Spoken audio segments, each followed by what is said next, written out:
السلام علیکم, دس از علی فرام علی بابا ٹریول ایڈوائزر. آج میں صبح صبح آفس آ رہا تھا تو زاہد بھائی جو ہیں وہ مجھے نیچے مل گئے. ان کی ای میل آئی ہوئی تھی کینیڈا کی, اور یہ بڑا اسپیشل کیس ہے ہمارے لیے بھی اور ان کے لیے بھی, کیونکہ ریفیوزل جو ہے وہ ہوئی بھی تھی کینیڈا کی, اور اس کے بعد جو ہے وہ ویزا دوبارہ اپلائی کیا تھا. ان سے ساری ڈیٹیل لیں گے ہوا کیا تھا, اور اس کے بعد جب ویزا اپلائی کیا سروس وغیرہ کے حوالے سے ان کو کیسی لگی ہے. اور یہ ابھی میں نے آ کے سب سے پہلے یہ اوپن کیا کیونکہ ان کے پاس ایکسیس تو تھی لیکن یہ اوپن نہیں انہوں نے کیا تھا. میں نے اوپن کر کے دیکھا تو ان کی اوریجنل پاسپورٹ کی ریکویسٹ جو ہے وہ ہمیں ریسیو ہو گئی ہے. یہ پاسپورٹ کی ان کی ریکویسٹ آئی ہے, کیسے آئی ہے, کتنے دن بعد آئی ہے, کس طرح پروسیسنگ ٹائم رہا اور کیا پروفائل تھی, ساری زاہد بھائی سے بات کریں گے. ساتھ میں ان کے دوست موجود ہیں, ان سے بھی بات کریں گے. اور سب سے پہلے سر آپ کو بہت بہت مبارک ہو. خیر مبارک صاحب. پہلے یہ بتائیں کہ آپ نے مجھے کہاں سے ڈھونڈا تھا؟ سر وہ میرے ایک دوست ہیں ناصر صاحب فیصل آباد, انہوں نے ریکمینڈ کیا تھا کہ اگر کوئی بہتر آپ کو گائیڈ کر سکتا ہے تو وہ صرف علی بابا والے ہیں, علی صاحب, تو آپ ان کے پاس چل جائیں. پھر میں آپ کے پاس آ گیا, اور میں تو بہت ڈسہارٹ تھا کیونکہ میرا تو آج تک کبھی ویزا ریفیوز ہی نہیں ہوا تھا. کینیڈا کا بھی پہلے لگا ہوا تھا لیکن ریفیوز ہو گیا, میں نے کسی دوسرے ایجنٹ کے ذریعے سے کیا تھا.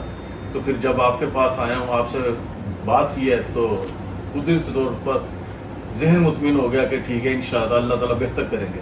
تو پھر تقریباً پونے دو ماہ بعد جو ہے نا یہ اس کا آیا ہے, تو پازیٹیو رسپانس آیا ہے. تو اللہ تعالیٰ آپ کو جزا دے جی.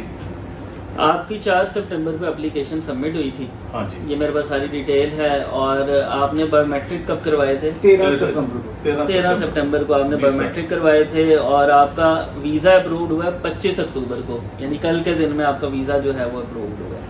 جی ٹھیک ہے. ہاں, یہ تقریباً اس کے اوپر 45 دن جو ہیں وہ آلموسٹ لگے ہیں آپ کی اپلیکیشن پہ. تو اس سے پہلے جو آپ کی ریفیوزل ہوئی تھی وہ اس سے کتنا عرصہ پہلے ہوئی تھی؟ تقریباً 1 ماہ پہلے. 1 مہینہ پہلے آپ کی ریفیوزل ہو گئی تھی. تو ریفیوزل کے بعد تو بندہ بہت پریشان ہوتا ہے. کیا بہت, میں تو ڈسہارٹ تھا, تو آج تک میں ریفیوز نہیں ہوا, لیکن اب ریفیوز ہو گیا ہوں. اچھا, لیکن اللہ تعالیٰ نے وہ کرم فرمایا ہے, اور آپ کی محنت اس میں بہت زیادہ شامل ہے, موسیٰ بھائی کی, آپ کے پورے سٹاف کی. تو اللہ تعالیٰ نے کرم فرما دیا اور ویزا جو ہے نا میرا اپروو ہو گیا. کل میں اسپیشلی جو ہے نا اس کو اوپن کروا کے چیک کروایا میں نے, تو زاہد بھائی کا چیک کر کے بتائیں ہوا کیا ہے. ابھی تک آنسر کیوں نہیں آیا, کیونکہ سب کے 15-20 دن میں آ رہے تھے, آپ کے آلموسٹ 40 ڈیز سے زیادہ ہو گئے ہوئے تھے. تو کل بھی مجھے موسیٰ بھائی نے کہا کہ ابھی نہیں کچھ ہوا, ابھی جو ہے وہ پینڈنگ چل رہا ہے. میں نے کہا بس یہ 1-2 دن میں آنے والا ہے. تو یہ بڑی کامیابی ملی. آپ جو ہے وہ ٹریول تو کرتے رہتے ہیں, پہلے بھی آپ نے ٹریول کیا تھا. ابھی جب کل رات کو جو ای میل آئی ہوئی تھی اس کے بعد سے کیا صورتحال تھی, کیا سوچ رہے تھے؟ واجب ششوپت میں مبتلا تھا, لیکن جب آپ کی طرف ذہن جاتا تھا تو پھر وہ مجھے تسلی ہو جاتی تھی 100% کہ جیسے آپ لوگوں نے وہ سارا میرا کیس جو ہے نا سبمٹ کروایا ہے, اور جتنے اچھے طریقے سے آپ نے مجھ سے کویشچن وغیرہ کیے ہیں, تو میرا دل کہہ رہا تھا کہ انشاءاللہ تعالیٰ میرا سب بات پتہ کیا ہے. بات یہ ہے کہ جس ایجنٹ کے ذریعے ہم پہلے گئے تھے نا, اس نے ہم سے انشورنس کے پیسے بھی لے لیے. اچھا, کہ یہ جاتی اصل میں اس نے انشورنس بنائی نہیں تھی, بھیجی نہیں تھی ساتھ, اور اس نے نارمل طریقے سے اب کیا نام ہے فارم فل کیا تھا, اور خامخواہ ڈاکومنٹ ساتھ لگا دی, اور اس کے ورکنگ کے پیسے بھی لے لیے. 10,000 اس کا بنتا, 15 اس کا بنتا, انشورنس کے الگ بنتے ہیں, فیس اپنے الگ دینی ہے.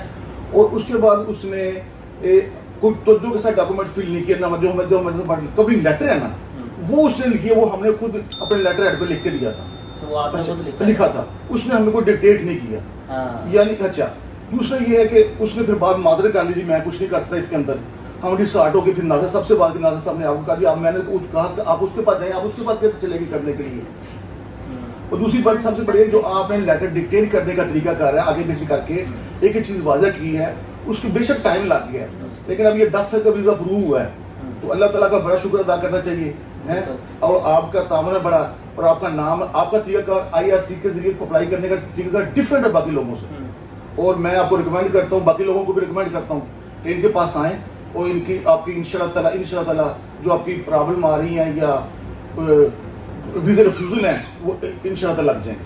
جزاک اللہ. آپ لوگوں کو کبھی یہاں پہ آ کے ملنے میں کوئی پرابلم ہوئی ہو یا کمیونیکیٹ کرنے میں؟ نہیں, کوئی کمیونیکیٹ نہیں ہوئی, بلکہ ہم ورید تھے کہ ہم دوسری جگہ پہ کیوں پہلے چلے گئے. اچھا, ہاں صحیح, ٹھیک ہو گیا. تو اب آپ لوگوں کو کیا مشورہ دیں گے؟ لوگوں کو مشورہ یہ ہے کہ آپ یہاں پہ آئیں, اور آئیں کیونکہ سروس بہت اچھی ہے,